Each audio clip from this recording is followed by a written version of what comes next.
this story, which again, supposedly everybody knows, and they don't, is also, we're going to read a story today that is, for some insane reason, well, we know the reason, it's got animals in it. It's like the kids' story, right? So when we first moved into our house, we had a playroom, and the playroom had a Noah theme in it. There was a wallpaper from Noah, and there was a strip on the top. It was beautiful. It was our kids' room, and there was a Noah mezuzah on it. And like most people, you teach the kids the Noah story. That's insane because this story is one of the scariest stories in the Bible. It's about the it's an apocalypse, and it's the near destruction of all life on earth. Well, let's teach kids this. Let's start exposing kids to the Bible by teaching them a story that is frightening, very frightening. And the other thing about it is that the one of the concepts that you're going to see today, almost right away, is this is not just a scary story, it's a theologically mind-bending story, which the consequences of this story are not for children. I don't know that they're for most adults because you're going to see some stuff in the story today that you may not have caught before, and you're going to say, uh, well, if that's the case, what kind of world, what kind of universe do we live in if this kind of stuff not just can happen, but where we see at least one way of looking at God is. And it's not because God destroys the world. That's the easy thing to kind of say, well, it's a vengeful, wrathful God that destroys the world. Much more complex than that, really, at a basic level, and you're going to see it. So we're going to get into it. And um, yeah, and I said, I guarantee you'll learn five things just today about the flood that you never knew. Yes, last week we read about the amazingly long lives of some of the ancestors that we had. We read about these lifespans of the generations before the flood, what we call antediluvian characters before the flood. That's what it means, antediluvian. These are people that live an exceptionally long period of time. There's also, as we said, kind of two genealogies that seem to be like kind of in some way saying the same thing, which are not only do these people live a long time, but they seem to have, um, there seems to be some kind of messages in the numbers and in the names. Now, the names are a little bit easier to find, maybe some meaning in them, but the numbers we're not really sure. But there does seem to be there's first of all there's definitely a mathematical equation here, which is that the lifespans get shorter as we go from Adam all the way down to Abraham, and we're going to explain why. It's actually in the Bible. But the numbers themselves might also have symbolic meaning, and we just don't understand it anymore. But Methuselah, we read about Enoch, who lives only 365 years. He's taken before what was the normal lifespan there, which is like, 8 to 900 years. And then we get to Methuselah, who actually lives longer, according to this, even than Adam. Methuselah lives 969 years, which is the longest, which is why we say someone as old as Methuselah, yeah, I can't get any older than Methuselah at 969. What's interesting, of course, is that if we look at the dates of when Methuselah and Lamech die, it would put us roughly right about here, the time of the flood. As a matter of fact, there's a midrash that the flood doesn't happen until Methuselah is ready to go and ready to die. Why? Well, because Methuselah is actually one of those guys that was an exception. He was in the midrash a guy who's kind of um, different from the rest of the people, and that's one of the reasons why he lives a really long time. But also, again, the flood doesn't happen until he dies, and this is where we left this is where we left off. Um, And Methuselah, we're going to have Rosemary read this, and then I'm going to show you a little bit of the Noah movie from Darren Aronofsky. If you haven't watched it before, or if you haven't seen it in a long time, when we're done with the entire flood story after next week, I encourage you to go back and watch it again, and you'll see what Aronofsky did by including so much midrash, and actually, in some ways, I think gets very close to the Hebrew to the intention of the Hebrew text in a way that makes people uncomfortable.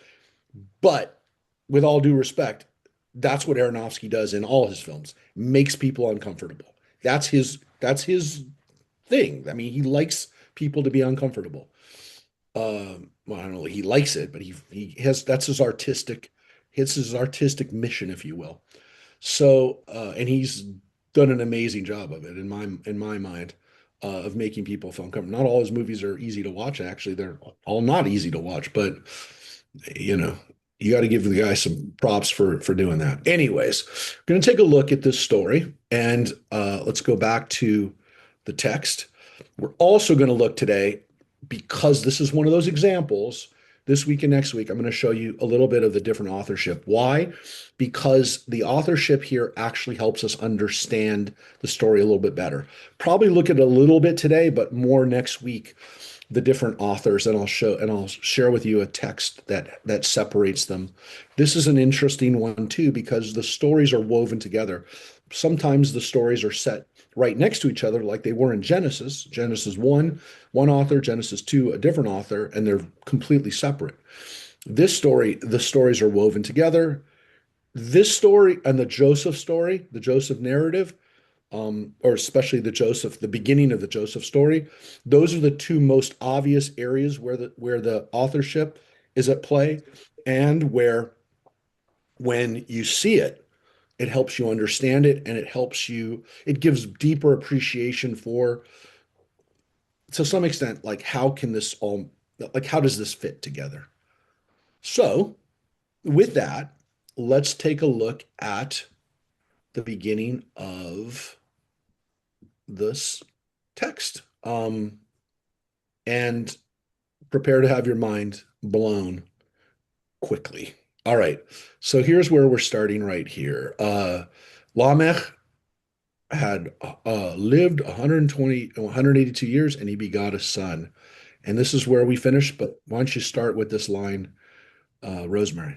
I would just like to take a moment to dedicate my study to my father, the memory of my father, Morris Morris. Mandel, Yeah. and Thank my you, Rosemary. sister, Muriel Mandel, whose yard Yeah. sites are this week on the secular calendar. Yeah, thank you. Yeah, no, thank you for reminding us. And yeah, we said Kaddish this past Friday, and we will again this Friday at synagogue. So yeah, both your sister and your dad are remembered at this time of year. It's a perfect time for you to do that. Thank you. And dedicated to them. All right, the story of Noah. And he named him Noah, saying, "This one will provide us relief from our work and from the toil of our hands out of the very soil that God placed under a curse." After the birth of Noah, Lamech lived 595 years and begot sons and daughters. All the days of Lamech came to 777 years. Then he died. When Noah had lived 500 years, Noah begot Shem, Ham, and Japheth. Yeah, and I will just say, here's an example of, you know, talking about years, um and then you pop in here with this, and he named him Noah with an explanation of the name. The guy who loves the name stuff is the J author, and of course, it did kind of a disservice to us right here by telling us that the word here for God is God, when it really is the Lord. It's the Yud Hey Vav Hey name. It's one of the ways we know it's the J author, but all of a sudden you have these like genealogies of how many years someone lived and then begot, and then when you have the name just pop in. But this now is uh chapter 6, which is the beginning of the J author. Well, it's the J author again, kind of coming back, but you'll see it moves from genealogies to story, and then it's gonna then it's gonna go back again. Um, but yeah, um, let's take a look at the beginning of six. We're gonna we're gonna read the first. We're gonna read the first lines here and then break for a second. When humankind began to increase on earth and daughters were born to them, the divine beings saw how pleasing the human women were and took wives from among those who delighted them. God said, "My breath shall not abide in humankind forever, since it too is flesh. Let the days allowed them be 120 years."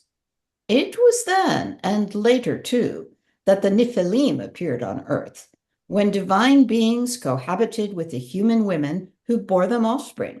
Such were the heroes of old, the men of renown. Um, yeah, well, maybe we'll read the next line and then, well, no. Well, let's pause right there.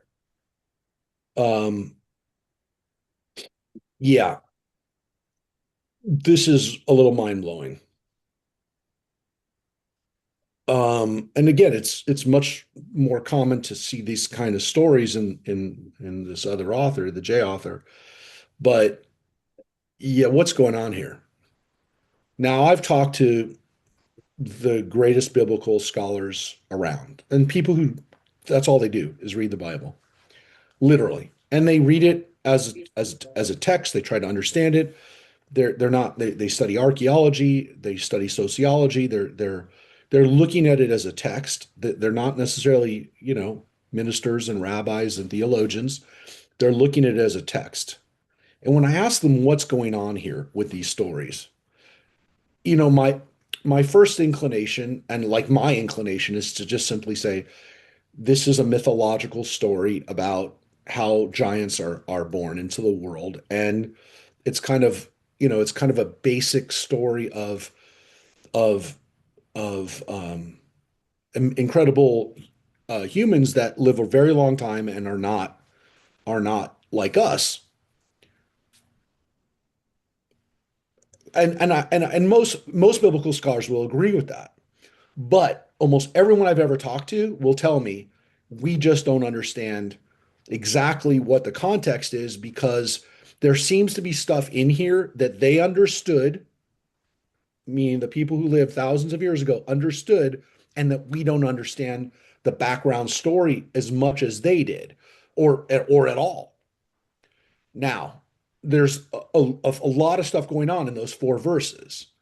One of them is that there are some kind of divine beings. The word that's used here is B'nai Ha-Elohim, which isn't B'nai Elohim, which would be the son of God, but Ha-Elohim. The rabbis definitely don't like the idea that these are normal kinds of angels. As a matter of fact, Ha-Elohim, they'll say, are not angels at all. These are just really big and powerful humans or giants, but not angels, because angels would never do this. Obviously, when we get into uh, kind of around 2,000 years ago, when Jews started coming into contact more with Greco-Roman ideas and that kind of mythology, they had a maybe more openness to the idea that these are the children of angels. And so you start to get in the Book of Enoch and some of the other apocryphal literature, you get these kinds of beings.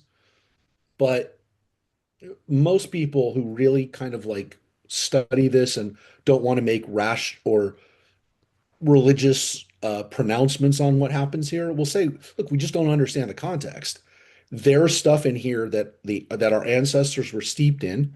It was just common knowledge or common belief, if you will. And so they can say something like this and just lay this out there and just kind of walk away from it. Don't they have Right? to don't they have to worry that these these they're having these they're having Nephilim. cohabitating with mortal women and having children, and that would lead me to believe, like Greek mythology, that they're creating demigods, but they can't be doing that. Yeah. So that's why during the Greco-Roman period they were more open to that because they said, "Oh yeah, we got something in the Bible that's kind of about demigods." But the traditional Jewish answer couldn't be that just, that's it. But there were Jews who we have the Book of Enoch written by Jews, and we didn't keep it, by the way. The Christian church kept the Book of Enoch. Certain churches, the Ethiopians did, the Syriac church did, there's a Slavonic version.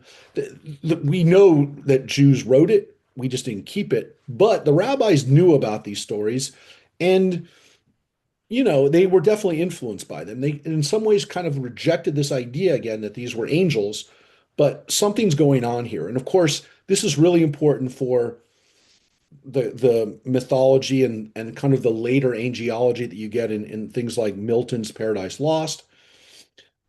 um, this idea of Nephilim being fallen angels, the word nafal means to fall. So when it talks about the Nephilim here, and it doesn't translate it, it just transliterates the word Nephilim, uh, because to some extent it's almost easier not to go there and to say the fallen ones. Look, some people say that this is an ancient story that talks about aliens that fall to Earth and have relations with human beings and create some kind of amazing offspring. It definitely says fallen, and so it's. I mean, it's theoretically possible. I mean, who knows? Maybe it Well, could be people from the future who cohabited with women and change the direction. But what we do know is that these were giburim. They created a hybrid offspring that were very powerful. Now, I told you that there's things in the Bible that are mentioned later on and show kind of a continuity where like a thing is laid out and then hey, we'll come back and we'll get to that. Well, one of those things are the Nephilim because later on the Nephilim make an appearance when the Israelites come back with Moses and they're dealing with the people that live in Canaan, and some of them appear to be like the Nephilim. We see them again. We see that name come up again. And then, of course, we get to the story of Goliath, where we get a guy who seems to be one of the descendants of these giants, of these Nephilim. So there's a possibility here that the Bible, or at least the J author, is giving us a little taste of, hey, we're going to come back to this, right? This isn't a MacGuffin. This is actually like a little Easter egg, right? This is going to be something where if you catch it, you're going to get some of the later stories that we're going to talk about. Look, this is definitely an explanation for why human beings will not live beyond 120 years, right? People are messing up. The people that are being created are either a threat to God or they are not what God had initially wanted to see. We're going to get to that, by the way, because we haven't gotten to the real bad line yet. We're about to read it, but things seem to be going off the rails. And part of it might be again because we have these Nephilim. Um, so there there is stuff that's not here, right? There's also stuff that we're going to read later on that maybe can help us put this into at least the context of what one author wants us to know about where these Nephilim come from. But it's part of, and no question, its placement here. It's part of what has gone off the rails in creation. So it's 4 lines, but I remember reading it with Richard Friedman, who was one of the people I talked to about this, and I said, look, I've always wondered what is this about, and it's not gotten less. It's not gotten less. Um, it hasn't gotten less perplexing as I've gotten older, or definitely wasn't when I came to him. And it's not like, I majored in literature. It wasn't like I didn't know other stories.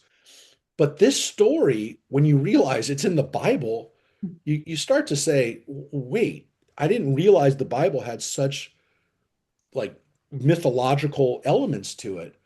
And, when my first Bibles didn't have this, the children's Bibles don't have this story. They all have the flood. Everyone, Mhm. I said, we got to freak our kids out with a story of the flood, or at least make it not as scary, but we love animals kind of thing.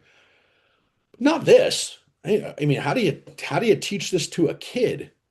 Divine beings are having literally having sex uh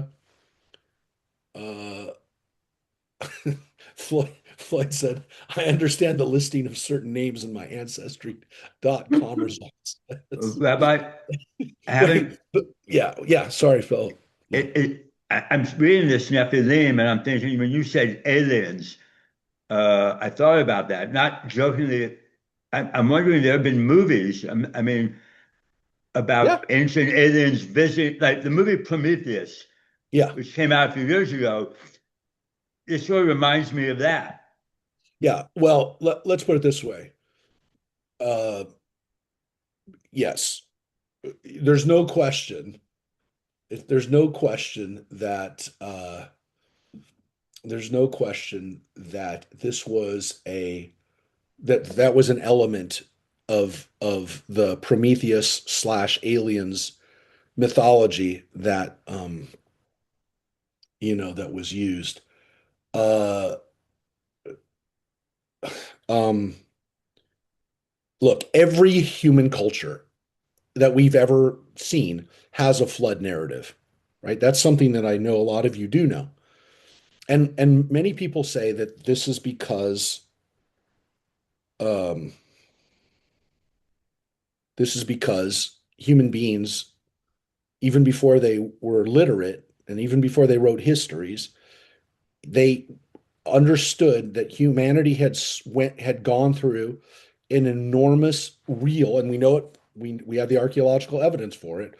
A cataclysmic flood across the planet at the end of the last ice age, right? When the last major ice age came to an end, and human beings were there.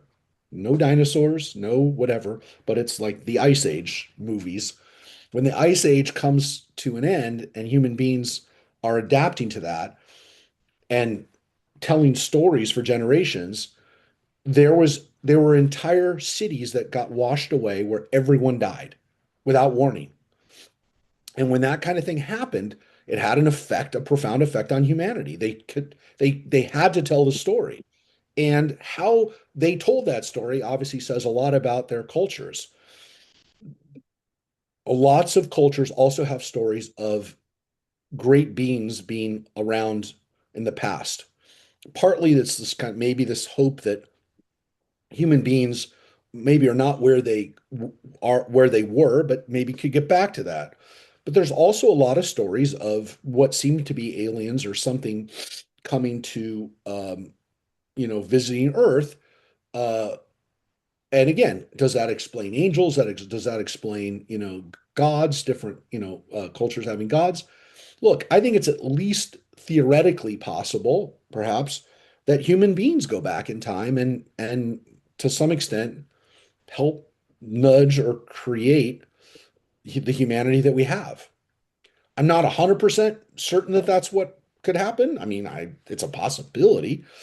Look, we had a whole argument last week about whether aliens really exist, between Obama and Trump over the aliens. Look, I don't know, but if these things are possible, what this is describing is maybe one of those kinds of moments in history, human history, where even before there was written language, people were trying to kind of make sense of something that maybe we can't even make sense of today because we don't have this technology. We're not where this is going to happen necessarily yet. But But you, yeah, Rabbi, it doesn't, it the doesn't, word not the word nafal definitely means to fall. Okay. That it yeah, does that's for it sure. doesn't it doesn't make sense that these would just be tall people.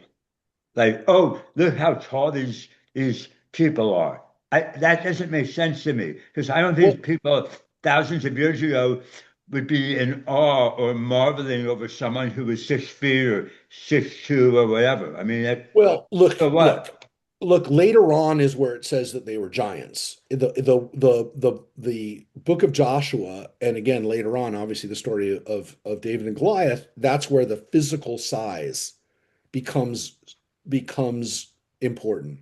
Here, it is the fact that they are giburim. They are heroes, right? They're which could be, physical strength, but it also again are people who are doing like amazing things, right? People who are smarter, who were faster, who were stronger. But again, look, if people from the future go back in time, they are going to be perceived as being giburim, which again, mythological, yes, but it's possible. Look, all I'm going to tell you is we don't know for sure. It's 4 lines, and it just like, it's like you'd left us with this. Aren't you going to help us understand this? So it's frustrating. This is definitely laid here in the context of the world has gone off the rails because we're going to see the next line, and um, this will be part of the theme that also we see in the next major story. Again, we're going to read the flood today and next week, but the next story, when we get into the Tower of Babel, the Tower of Babel, that we get to um, human beings needing to be limited, which, by the way, we saw at the beginning with the story of the tree, right? You can't have knowledge of good and evil. You can't have that consciousness and also have immortality because then essentially you're like God.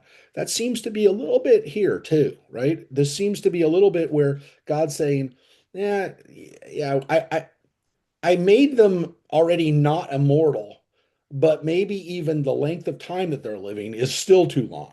So it's almost like the Bible's telling us also, kind of in a developing story, there's a reason why we don't live too long because it doesn't go well. Rabbi, And before you move forward, yeah, yeah, uh, section 3, yeah, I understand you guys the broader picture, right? But I like to kind of get in the weeds a bit with if yeah. you click on the B right after abide, right? There's no definition for it. And then my breath shall not abide in humankind forever, God says. Since, and this is what I want to focus on, maybe it's not a big deal, but since it too is flesh, since it too, right? Too, since also, like, is he saying, well, I'm flesh, God is flesh? What, since it, my breath shall not abide, who delighted them. So you go above, No, who's no, pleasing the human, human took life. beings are flesh. Human beings are flesh. Since it too is flesh. I Well, think he's maybe the rest of the animals. or what? Well, I know what you're saying, Rosemary, but there's no. we are flesh like the rest of the animals, and just as they have to die, we have to die. Yeah, and the word But that's it used doesn't here say is that though. the word that's used here is basar, is flesh, right? Whenever we see the word basar, which by the way, you know what the word basar means. That's food. That's like meat, right? It's not just flesh, it's meat, right? So you're a meat. You're a meat puppet. You're meat. And so basar is like the most basic level of recognizing that we're flesh. By the way, it's the word that we use for saying something's kosher, right? If it's basar, it's flesh, right? Or we say fleischig in Yiddish, which is from the German. And milchig, it's dairy. So it's basar, and then it's chalav. It's milk in Hebrew, or again, milchig in Yiddish. So basar is like when we're talking about human beings, the most basic level to to recognize us at is basar. It's literally, yeah, when your spirit, right, which is the word that's kind of used here, ruach, ruchi, my breath, which is why it's kind of like, yeah, your ruach, Your spirit is God's, but your body, your basar, is not just it's meat, it's flesh. And so it's almost like God is saying, I'm not going to have my spirit in a body forever, right? It's too long. Like this is I told you, this is a heavy idea. This is God literally saying, when my spirit is in a body, it shouldn't be in there that long. It's almost, I don't want to say it is what he's God's saying here, but it's almost as God is saying, I don't really want to be tainted by being in a flesh body for so long. Um, and it just doesn't work. I mean, it's almost like God saying, yeah, this is icky. I don't want to be around the basar that much. And so it's almost like, okay, so you want to know why you only live to 120? If you take really good care of yourself and you don't roll the dice, and you got really good genes and all that other stuff, uh, yeah, you get 120 years because God really doesn't think that energy should be in a body that long. I I I see. I'm I just telling you, it's an explanation. It's an explanation for why we don't live that long. I see what you're saying. I see what Rosemary's saying, but I don't see if I was to write it, it would be like my breath shall not abide in humankind forever, because like the animals on earth, they are flesh too. But it doesn't say that. It says since it too is flesh, which if I was writing, it's like if I was writing this, I'd say I said, I'm not saying God or anything, just go with me here. My breath shall not abide in humankind because it too, like me, it too, right? That's all. I just sorry. Just Well, it's yeah, not giving me the no, same it's a very explanation. good point, something to think about, and also think about again what the Bible is actually teaching us here, which is that when when we're in the world, when we're in the earth, when our spirit is in the earth, it's kind of corruptible in a way, and not necessarily, like, "Oh, that's bad, whatever." It's just the way it is. I mean, I don't think there's a huge judgment on this. By the way, there's definitely judgment on this. But it's really interesting because it's not as, I mean, I think God isn't really raging here. Let's read it and then you decide. I don't even want to When say you anything. when you say judgment, do you mean midrash? No, no. Watch what happens when God makes the decision. I mean, you know what's going to happen here, but let's read it. I don't want to forget Okay, I just said that. Let's read okay. what happens when God does this. All right, let's read this. God saw how great was human wickedness on the earth, how every plan devised by the human mind was nothing but evil all the time. And God regretted having made humankind on earth. With a sorrowful heart, God said, I will blot out from the earth humankind, whom I created, humans, together with animals, creeping things, and birds of the sky, for I regret that I made them. Yeah. Now, that let's just pause right there because it's actually going to go back to the P author in a moment. So every time I hear it saying God, it's actually Lord. Trust me, every time it's Yud Hey Vav Hey. I wish we all could read Hebrew today because the Hebrew on this is so powerful, the language is so rich and so playful with the language. And it's tough, but I'll show it to you. I'm going to show you just in these couple lines, right? It says that God saw human wickedness, right? And it says that God vayinachem, which is usually translated as God regretted, or it could be that God is relented or reconsidered. But the word vayinachem, you see what's in the middle of that word in Hebrew. Some of you can read Hebrew. Anybody? Cam? Nun chet. Ah, Noah. Yep. ah. I told you you're going to see things today that you never saw before. Mhm. But that's not the end of it. So that's the first play on Noah's name. It's Noach, by the way, in Hebrew. In Israel, they get very mad at you when you say Noah for a boy. Noah with a ah is a girl's name. Noach is a boy's name. So just so you know, if you ever talk to somebody whose name is Noach, a boy, Noah is a girl's name, Noach is a boy's name. But the word Vayinachem or Noach, we already read, right? When he's given that name, J author says that this one will provide us Yinach, which is also the word Noah. It's telling us it's the root of the word Nechama, right? Which is to comfort or to soothe. Um, so so so Vayinachem Adonai, God regretted. And then God says, Nichamti, again the word Noach, Nichamti. And then look at this. The Noach matzah chen be'enei Adonai. Noah found favor in the eyes of God. Enei, literally, but God liked what he saw in Noah, right? We still the word like I saw it in him, right? And that's in Hebrew, enei, but that's not the word. Look at the word for favor, grace, chen. It's Noach backwards. Yeah. So it's all over here. The word Noach, his name is all over this. And it's not like, well, it's not just the play on the comfort and the hope, but also in the regret. Now, so I kind of already like maybe I ruined it by saying it, but you understand here that God isn't rageful or wrathful here. It says God has a sadness in his heart. That's the word, El Libo, like God has a heart, and God's heart's broken.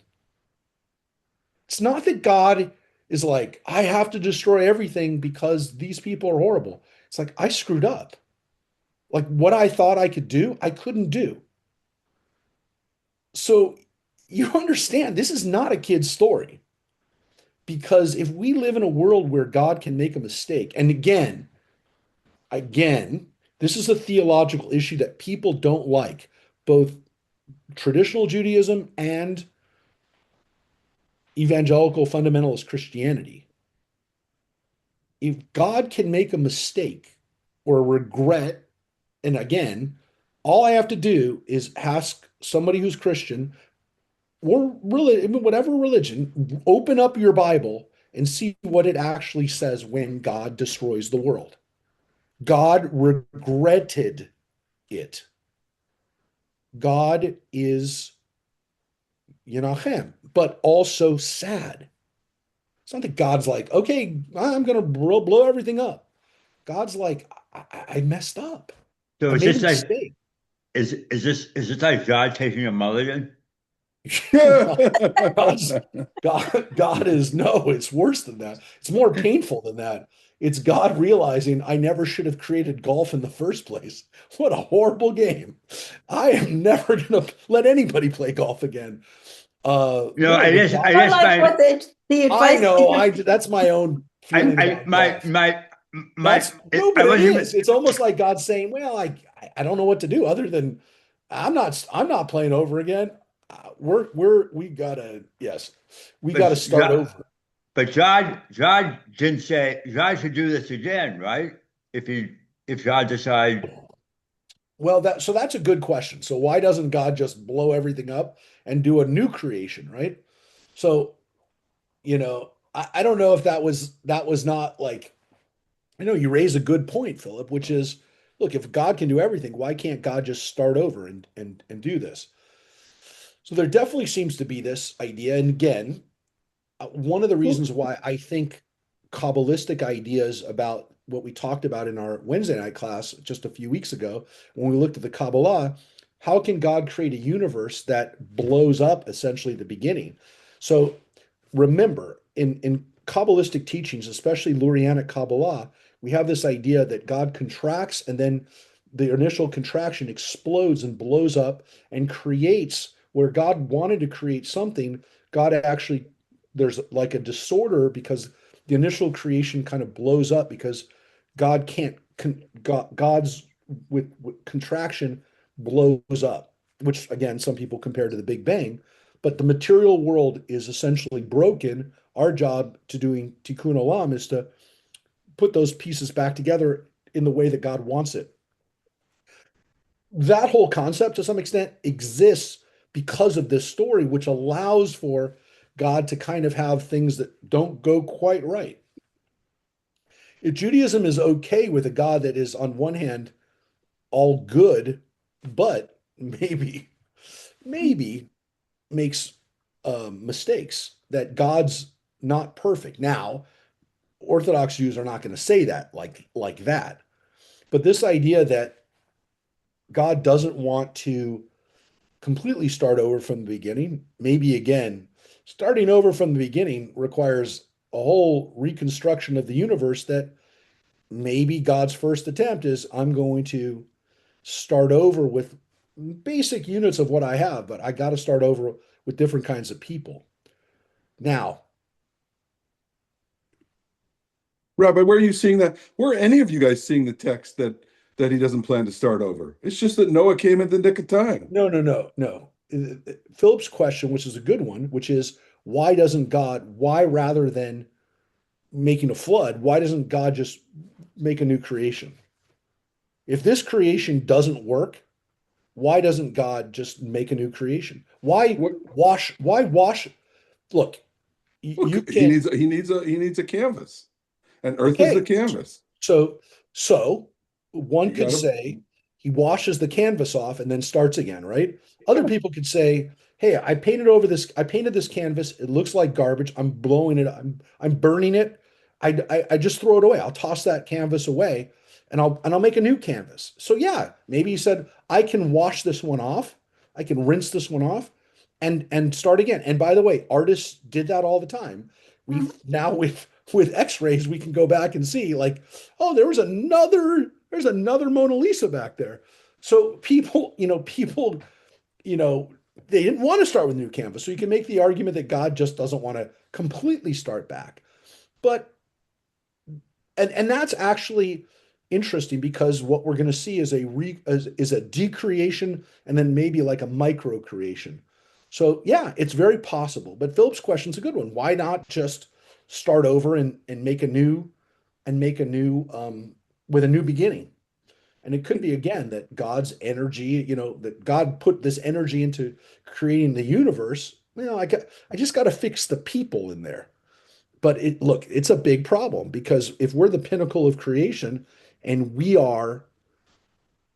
gone wrong, then like to some extent I got to backtrack a little bit. And I think that that's here.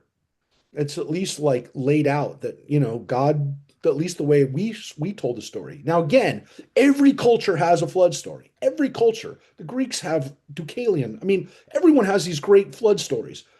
And the Sumerians, the Akkadians, the people that were our neighbors, like we have some of their stories. We have some of their flood stories, and they're similar. In some ways, they're very similar, but they're also really, really different because our story definitely gives us an idea of God's psychology, if you will, what's going on in God's mind, and also this idea that in the other stories, and again, this is you know this is something that you can say is why this is the Jewish story.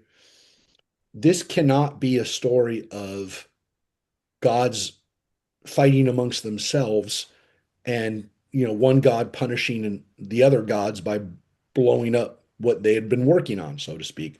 So we can have that. So there's only one God. So this God, to some extent, has to blow up his own or part of his own creation, right? God's this has to be an internal discussion, which makes for this kind of psychological introspection. If in the other stories it's one God punishing another God by wiping out their stuff, then that makes sense. One God got mad at another, and that's why we had a flood. But we can't have that. That's not going to work. So instead, we have a God who internally looks at what happened and says, I messed up. I gotta fix this. And um, that's why this story is much more complex and much more to some extent sophisticated than the other flood stories because you can't just have gods fighting with each other. So this is what God does. Oh, and again, here, I wanted to say this. So this is verse 8. We we as Jews broke up the story here. And when I say broke up the story, everything we just read over the last 5 weeks is part of one Torah portion. So every year as Jews read Genesis chapter 1, usually right, Simchat Torah, usually in October, in 1 week, they have to study everything that we just read over the last 5 weeks. It's you can't. There's no way. Your mind can't wrap around that in 2 hours or even whatever, however many hours that you were reading the Torah and in a Torah study for the Parsha. That's what we normally did. Well, that's what most people do is they look at we're going to study the Parsha of the week. How do you do that? And again, maybe it makes sense to end there because it's a little bit of a if I end here, oh my God, this is horrible. But this little nice line here at the end, one little line, gives us hope. And so the Torah portions are really not supposed to end on a sad note. At least if they're going to be sad, give us a little bit of hope.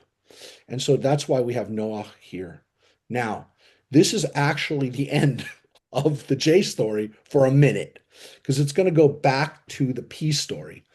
And again, I'm not going to point it out every second. I'm not going to do that, but you will see why this kind of makes sense as we go through this because we're going to kind of be reintroduced or the way this story goes. And again, the giveaway, of course, is not only the names for God, where it actually here now says Elohim, but also this wonderful phrase, Ele Toldo Noach, right? These are the generations of Noah. And by the way, that line actually might have been laid down by the editor who wants to begin a story with a and once upon a time type of line. And so the P author can actually come here, midline. Noach ish tzaddik. Uh, and this is the way the next Torah portion begins, and this is the way our flood story really begins. Because again, we're told what's going to happen in a way, right? I'm going to wipe out everything. And not just humans, I'm going to wipe off from the earth animals and And birds. start again. Yeah. Start again, kind of maybe back to day 5 of creation, right? Right. So, but So if Philip was talking to create a whole new earth, okay, that yeah, I I get. only have to go So back. I he don't doesn't know. need to. Well, that's why the analogy uh, of a canvas is a good one because I still have the canvas, but I gotta get rid of the living things that are there. Well, Still, what I wanted to add was if God did this once before, then there's precedence for doing it again. oh, you're jumping ahead, but Yeah, but yes. yeah. I mean, Come on, we haven't even gotten I, to the Three Stooges yet, Phil. okay, Hold on a second. I'm How just many saying, th we'll get there. how many things have you not known about this story already, by the way? And we're only in verse 8. I promise you, there's a lot more. There's a lot more to come, and it's not clickbait, by the way, Judith. It's real. All right, here we go. And by the way, we could teach a class just on this next line. And believe me, I have with kids, because this is what I teach our kids. Here we go. This is the line of Noah. Noah was a righteous man. He was blameless in his age. Noah walked with God. All right, so let's pause right there. Let's actually, before we get into his genealogy, which is, you know, not a lot, but we don't know a lot about his family. We know his kids' names in a second. But we know that Noah was, according to this, a righteous man, Ish Sadiq, Tamim, blameless maybe, pure. but it says Bedorotav in his generation. And then it uses the word Noah walked with God, which is the same phrase we had back with Enoch, walking with God. So walking with God seems to be, a good indicator that someone's got good values, right? They're walking with God. But there's an interesting thing here, which is it says Noah was a righteous man in his generation, Bedorotav. The word in Doesn't say Hebrew, that. Bedorotav, means in his door, right? In his Huh. generation.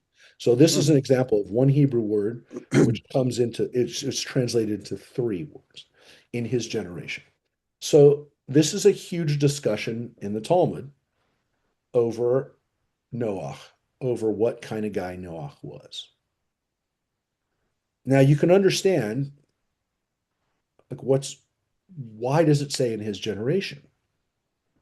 And so, the rabbinic mindset here was, hey, look, in his generation, in his generation, he was good. But if he lives in another generation, no one would ever paid attention to him. So there's the rabbinic teaching about, again, it's all relative. So what's interesting about this is that there's this kind of understanding that, yeah, Noah was good, but he wasn't great. He was the best for his time. But if he lived during the time of Abraham, for example, no one would have ever paid attention to him. Now, where does that even come from? Well, we've only just met Noah. And I'm going to tell you something only now. I'm going to tell it to you ahead of time just so you can understand why this is such a key idea. Bedorotav. Noah in this story will say nothing. People forget that. And again, it's something that you may not have known is that Noah never says anything. So God is about to tell Noah, I'm going to destroy everything. Noah never goes, why? Noah never goes, everybody? What if there's some good people? And why is that important? Because Abraham, his descendant, our ancestor, will actually do that exact thing. When God tells Avram in a very key scene in Genesis chapter 18, we'll read in a few weeks, and it's, again, something to keep in mind when we get to that story. We'll be here soon. God says to Noah, I'm going to destroy Sodom. And Avram says, but wait, maybe there's good people there. Maybe there's like 50 good people, right? And then they negotiate down. We'll get to this. We'll see that story in depth. And again, God says eventually, if there's 10 good people there, I won't destroy it. I won't destroy it if there's 10 good people. Avram negotiates with God, tries to spare the city of Sodom. Noah doesn't offer a peep. When God says, I'm going to destroy the world, Noah goes, okay, we don't know. We don't know. Doesn't say anything. Go build the ark. Noah does. Noah doesn't say, hey, can I get some more people? Can I squeeze a few people into the ark? Can I, my cousin never says anything. Now, if you watch the Russell Crowe movie, the Aronofsky with Russell Crowe, you can understand why. Everybody is not good, right? There's nobody good to get on. But the rabbis at least offer this again in the Midrash, which is Noah is going to spend hundreds of years building the ark. During that entire time, Noah is not able to convince one person that maybe we got to get our act together. Because if God is going to lay down a flood, which is going to destroy everything, and God gave him hundreds of years to try to get people not only on board, but of course, if everyone's good, we don't have to have the world destroyed. So there's this question of whether Noah is effective as God's agent here. He's not like the later people, the rabbis will say. And so that's a possibility that Noah is good, but he's not great. That's one possibility. And it's one that it makes sense that God, you know, he's got to, it's who he's got to work with. Now, in that Talmudic discussion, Rabbi Yehuda because you always got to get a dissenter, but Rabbi Yehuda lays a really great line back. He says, wait a second, you're making Noah look like, he's good. But how hard is it to be good when everyone's bad? He could have been like everybody else, and yet he went against the current. He tried to be good. He tried to do the right thing. When everyone else is not doing the right thing, how much easier is it to go with the flow? Right? So okay, he's not perfect. He's not great, but gosh, how much harder is it to do that? Right? And so this is the Oscar Schindler, and I mean the Oscar Schindler that Liam Neeson portrays in the movie, which is the guy is deeply flawed. He has numerous affairs.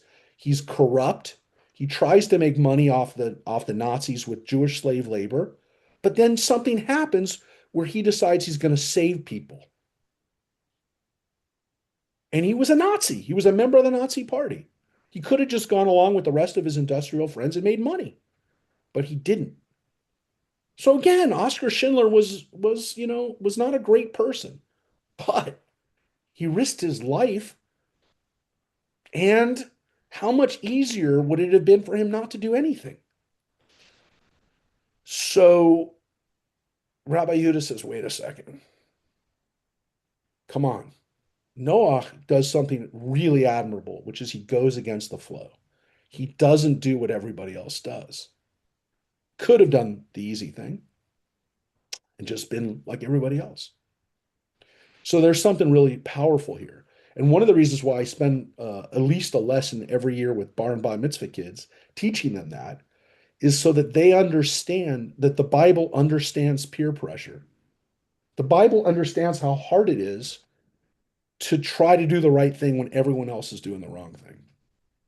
Or at least the Talmud does, at least our tradition does, which I think is a wonderful thing. I think it's wonderful that the rabbis argued over this issue because it's human nature to just do what everyone else is doing and not rock the boat, so to speak. So this one line, this one word, is an example of how you can have an entire discussion, philosophical argument, and again, be amazed at what's inside the Torah when you deconstruct it and when you literally decompress one word, Bedorotav, in his generation. So again, it's a lesson for all of us. How hard is it to just go along with the flow and to be, just to be like everybody else. And even when everyone else is doing the wrong thing. You, So, you know, another thing, not to get ahead, but because I looked at a little bit of the midrash on this. I tried to do both. That's the benefit of being online, right? I can kind of have both screens going, and that the word with as opposed to before. Noah walked with God instead of in front of before God, God, behind or right? behind God. Yeah. I know that's a bit ahead of us, right? The discussion No, no, no, we no. have that That's the line right here. And it's the line I said was also with Enoch, that walking with God rather than behind God or before him as or before Abraham, God. Yeah, before God. you So know, yes, the rabbis point out that walking with uh walking with wait, where was that? Yeah, this is the wait, wait. I thought we read that already. mm-mm, Yeah, right here. It's the first line. mm. Noah Yeah, yeah, walked. yeah. No, no, yeah, it's nine. So Um, Noah walked with God, yeah. And so this is an idea that when we walk with God or we walk with a human being, that we are not trying to lead them or make them follow us or lead, or make them lead us, but walk with. Yeah, it's part of the midrash here too, that just the word walk with. So, a but there's lot in definitely that some clause. some understanding here that Noah was trying to uh, do the right thing, right? Um, and again, this kind of we're going to see now. So we're going to jump into the flood preparation today.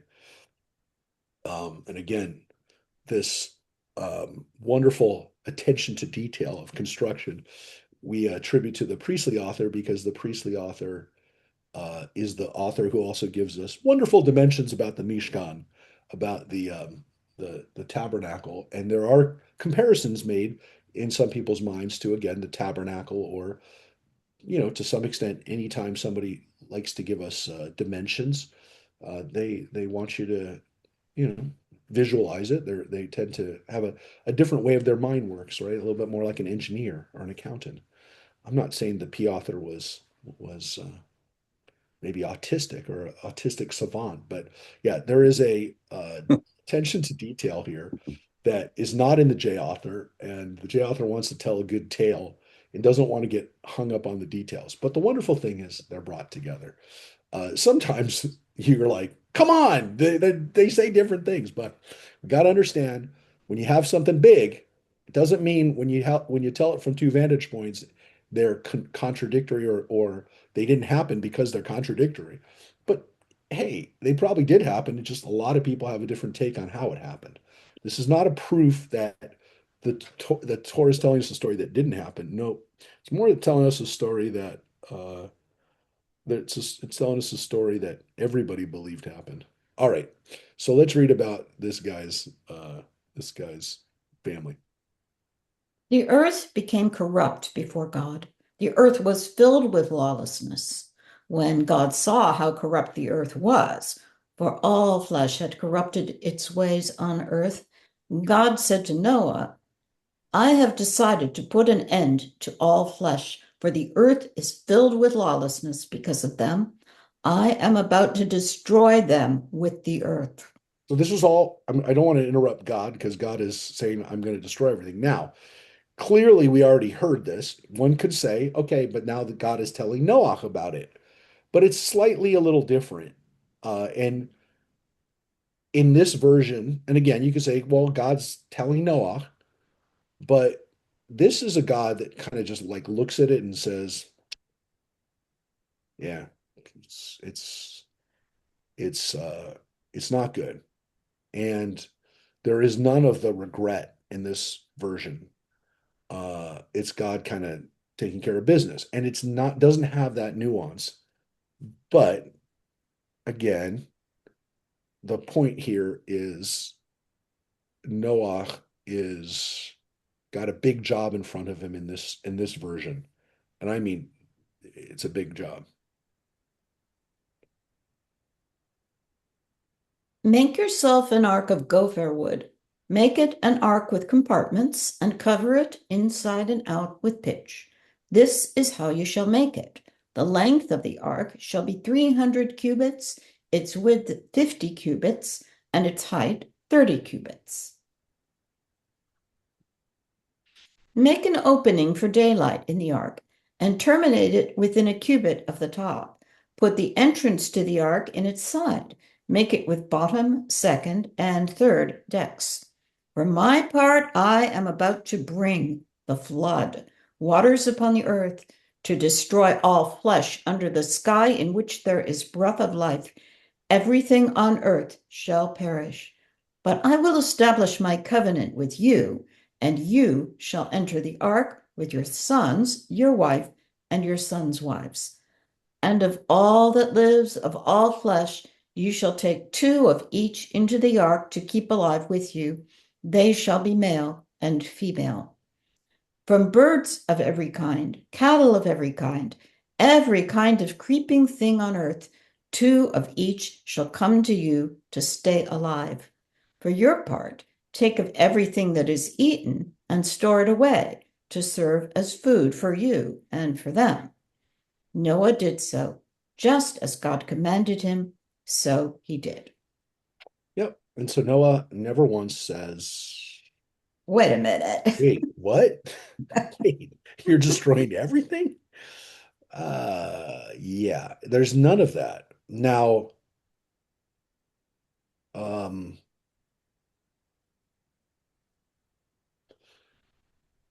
the description of Okay, Rabbi, before you get into that, can you flesh? Oh my gosh, I can't believe I use it. We discussed the word flesh, right?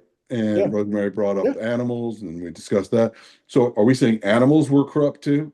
I mean, that's minor, but Well, look, at least according to uh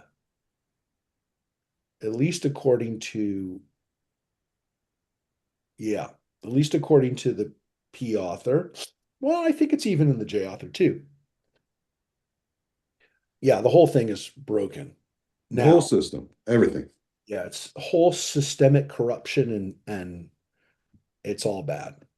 Okay. Um now,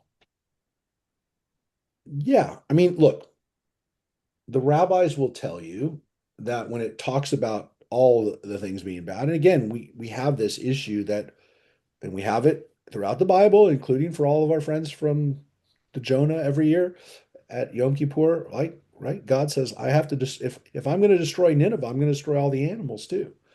So yeah, God understands that animals in some ways are, they're, and they get destroyed in the plagues, right, in Egypt. They're kind of the collateral damage, right? But the rabbis point out, of course, because they're gonna point out everything, and they gotta kind of make sense of some of these things that you bring up too, because they brought them up too. They thought of them. Trust me, they thought of them.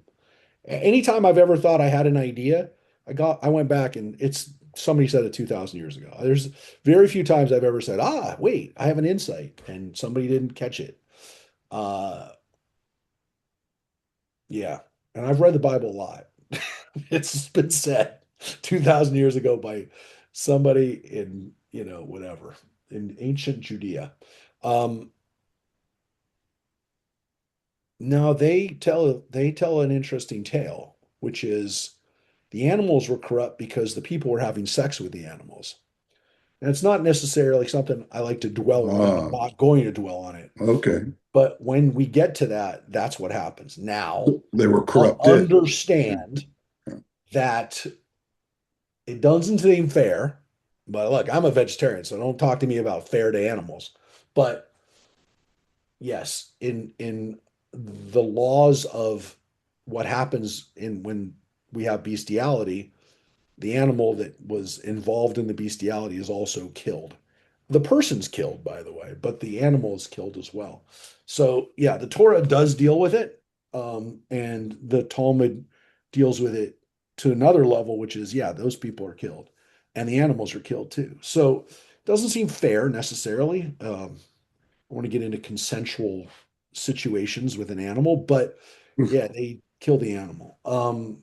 Doesn't seem fair, but again, animals that hurt a person are usually executed as well. But yeah, animals are going to pay the price. Now, one of the reasons why this really does show that P authorship is, gosh, this is exactly what we read about in the first creation, right?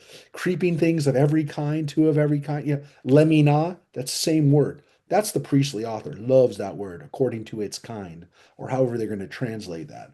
But right, lemina, leminehu, according to its kind. Um, and of course, this male and female, right?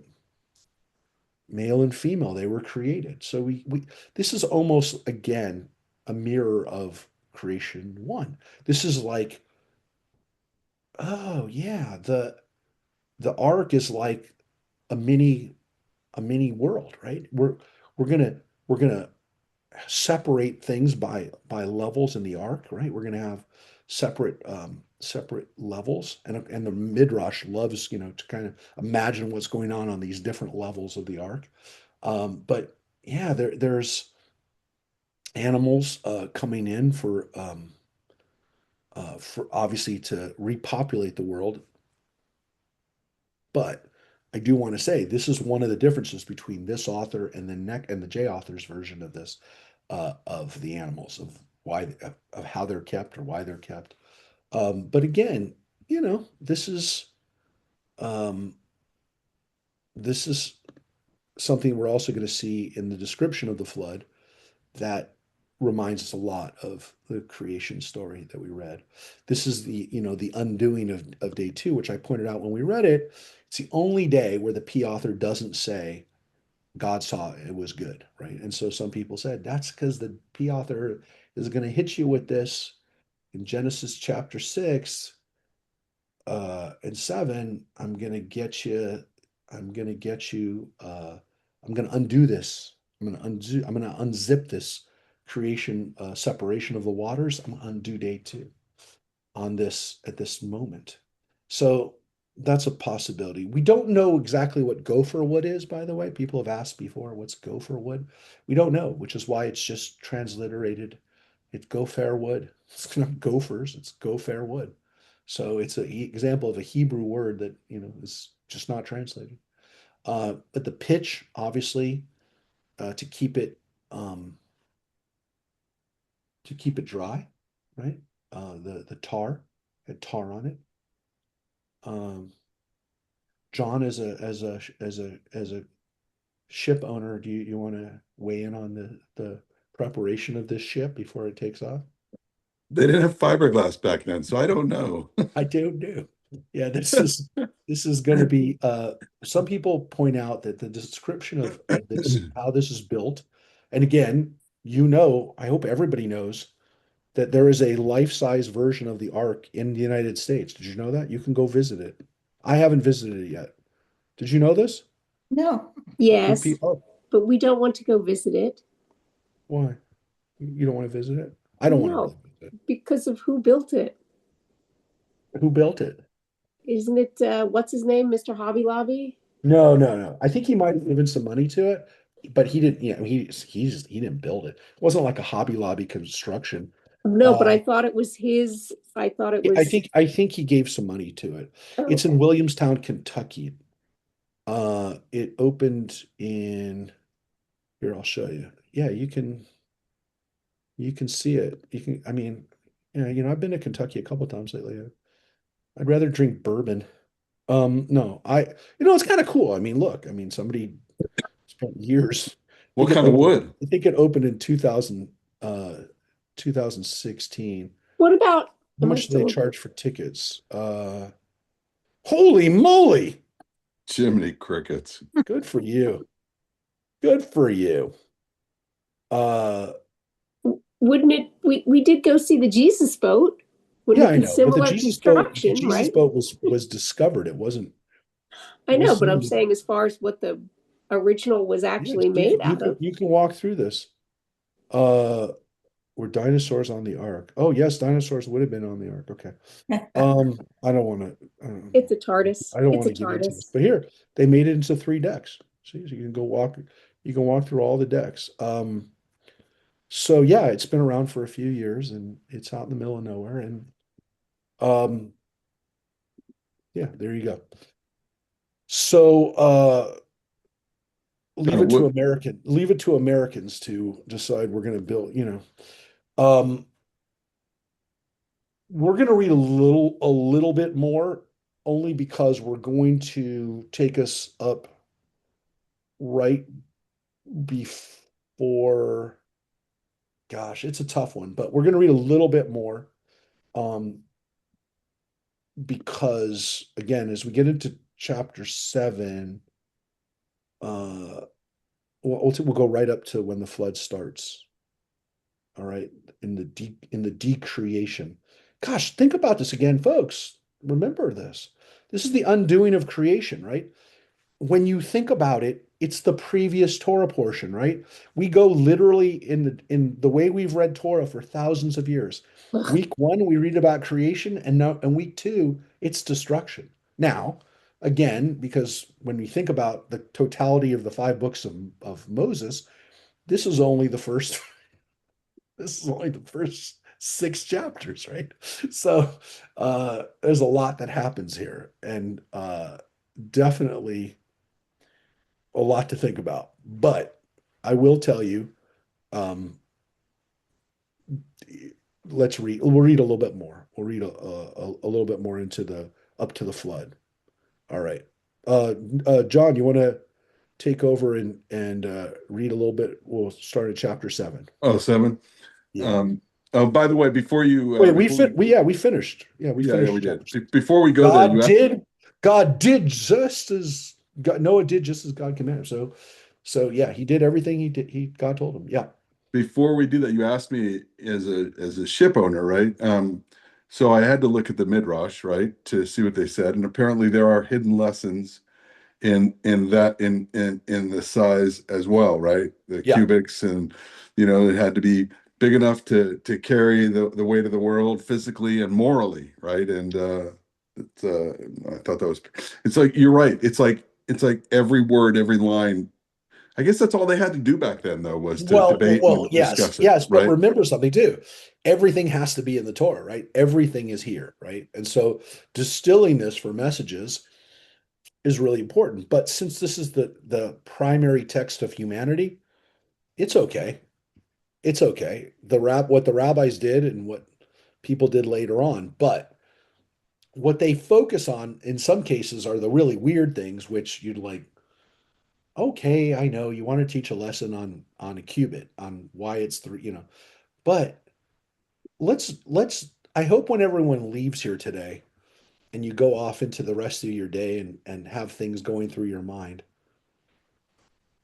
I hope you could take away the fact that you just read in our Bible, in the original text, in the text that all this other stuff is based on, that God regretted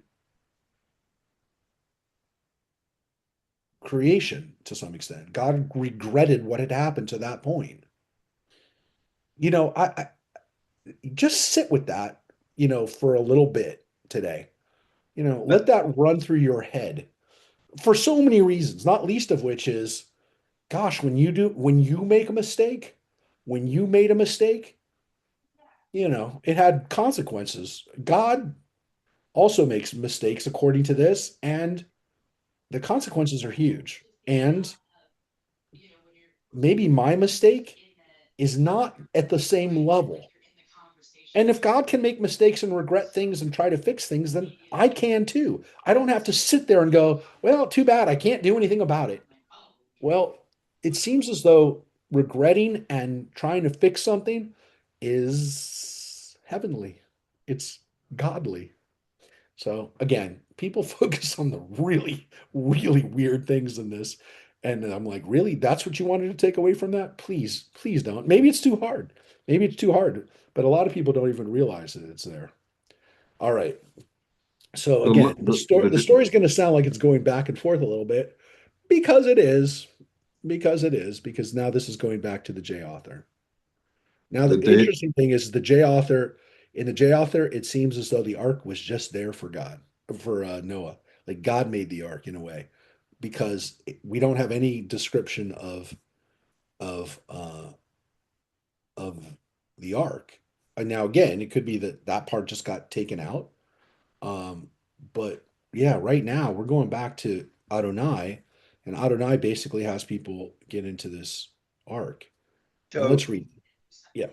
so when we make a mistake and we try to fix our mistakes, sometimes we always say, "Well, I'll start over." We're kind of doing that, right? I mean, on a very, very small level. Like when Yeah. human beings make a mistake and we say, "Oh, I have to start over."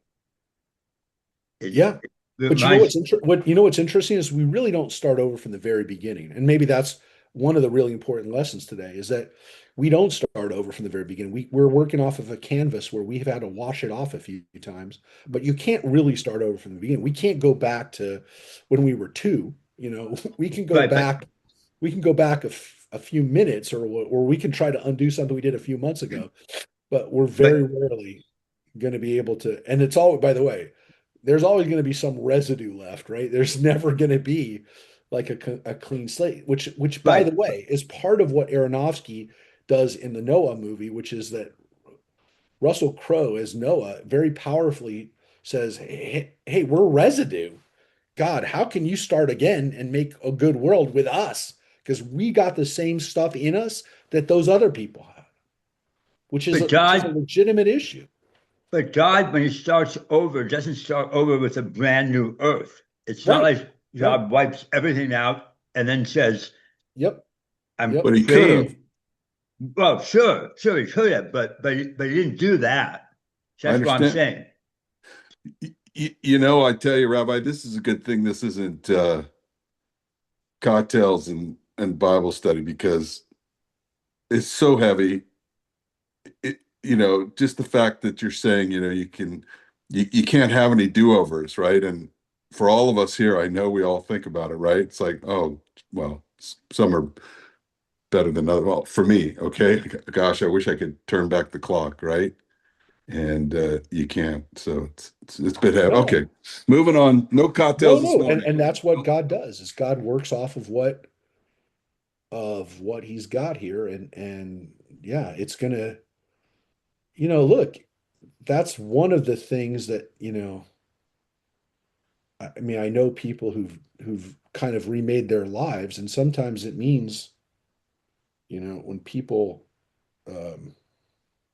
look, Philip knows this better than anybody doing family law, but there are some people who have to remake their lives, and that means they essentially blow up their world. And again, it's not just that they're doing it because it's easy for us to say, oh, they're just being destructive. They're just they're not thinking about it. In some cases, they really don't want to, but they don't have a choice.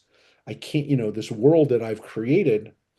Look, I can't go back to my childhood, but I can go back and I mean, I can start over again without, being married to this person anymore. It's a horrible thing to do, right? And it's one that, you know, as somebody who grew up, with parents who were divorced, I can tell you, it's when you're in the midst of it, when you're a kid, trying to get into the ark, it's not easy. And I think when people like really personally view this story of what's going on, no, there's trust me when I tell you that anybody who's lived through catastrophic family stuff, especially as a kid, you feel like you're in the ark. I mean, you feel like, man, I just got to ride this out. I don't know Rabbi, where I'm going to land. I had a client once. He worked for a company. The owner of the company had to lay off everyone except for him. Okay, I mean he kept him, and I'm talking about laying off over 100 people, but this one guy he kept. And I remember my client, and he said, "Wow, I feel like Noah. Hmm. Yeah. No, I survived. Everyone else got laid off, wiped All out." right. Well, we're going to read a few lines here, John, because I want to I I was want to gonna, read the first five lines here at are least. you Can you stay on one more interruption? Yeah. Yeah. No, no, Floyd? please. Floyd.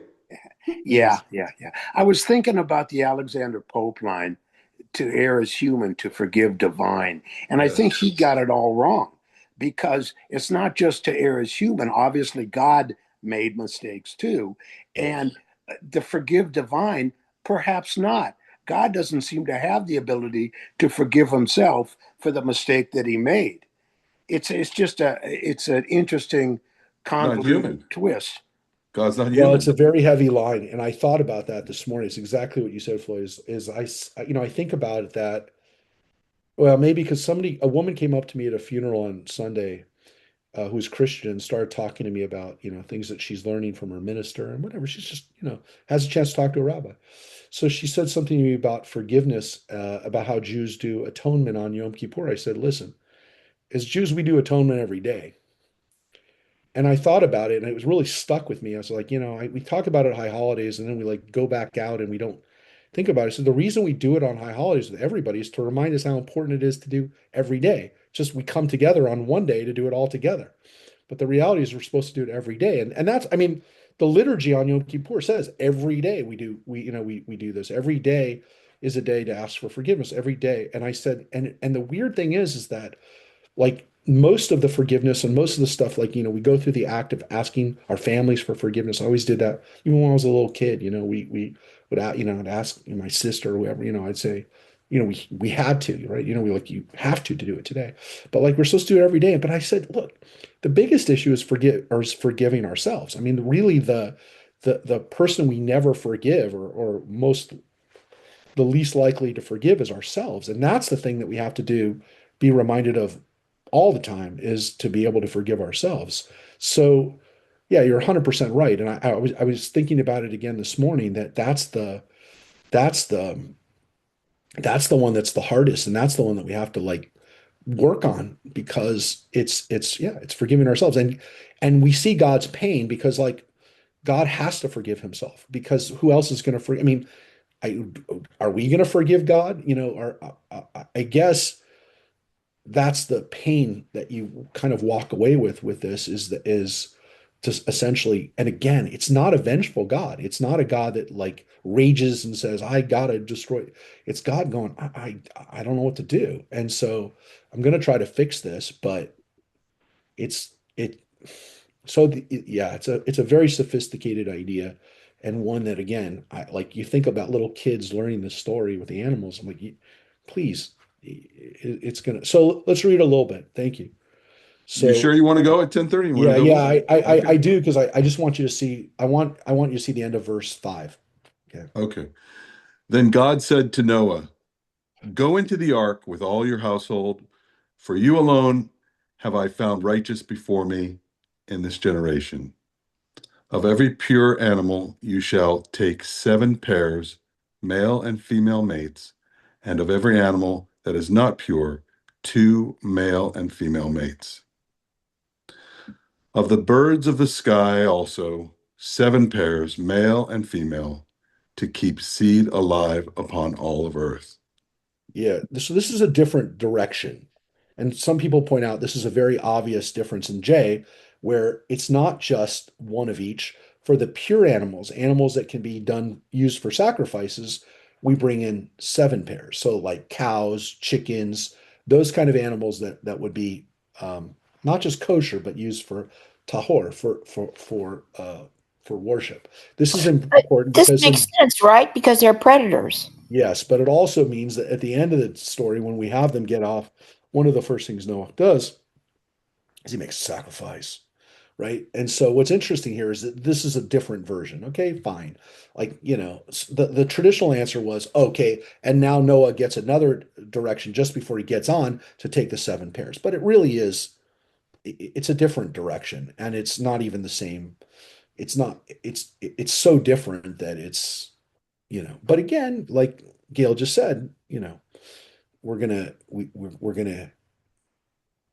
the predator animals will have a chance to eat all these animals too. It just makes sense for the balance. All right, so here we go.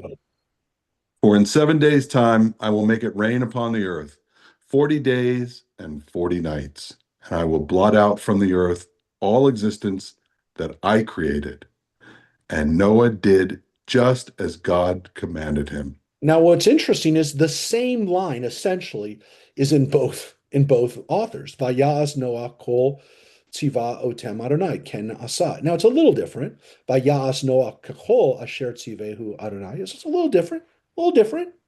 But the bottom line is, but in both authors, Adonai here and Elohim here, the God commands and Noah does. Um, and so um, and then we're going to read next week, them getting on the boat. All right. Um, I'll show you actually. I'll show you actually a clip from Noah, from the movie Noah. I'll say Noah, the movie Noah, next week. But I do want to, because I do want to leave us with a couple songs. Actually, 2 songs. One of them was the song that I was thinking about, which was this song, which to me was like one of the songs when I was a kid that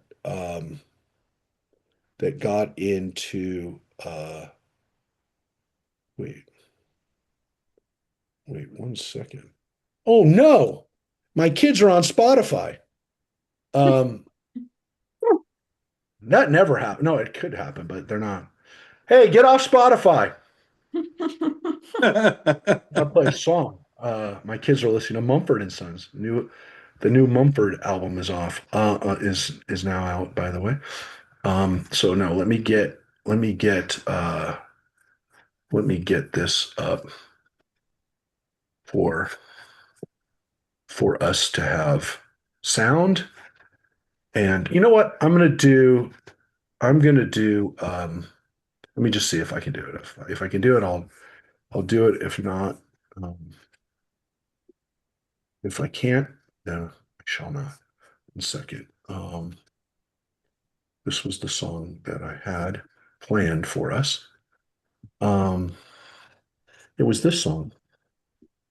You might remember it from the 80s. I don't know why I'm playing a lot of 80s music, but it's definitely this song right here. We're going Oh, to play all the this a little bit. zombies. Here's the lyric I want you to sing.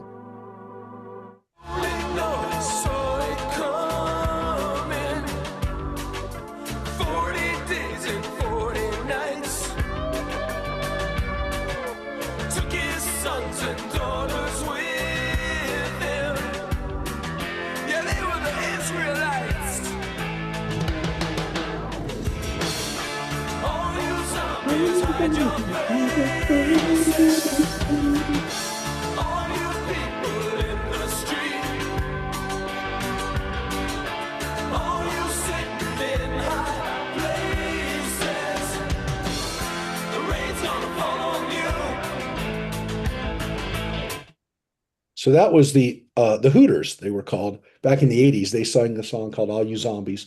The guys who wrote the song are Jewish, and they didn't necessarily have a profound biblical message that they wanted to share, but they wanted to tell you that, yeah, maybe we're living like the people who lived at the time of the flood. And that was back in the 80s. How much more so today, right? If that was the case. But I will tell you that there's also a great song that our friend Floyd suggested, which I never, this is an important song for many reasons, not least of which some people call this song the first rap song. Yeah, I'm not joking. So we're going to play a little bit of this song. This is from the Jubilaires. Like I told you, the Jubilaires have Jubal's name in it. Look at what it says right here, the first rap performance. And this isn't like some guy on YouTube says it's the first rap performance. Some people say that this song from the 40s was the precursor to the rap that we have today. Listen, this is the Jubilaires.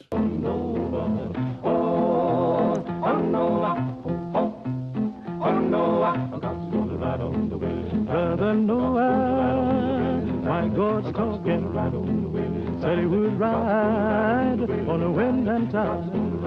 Hey, children, stop still and listen to me.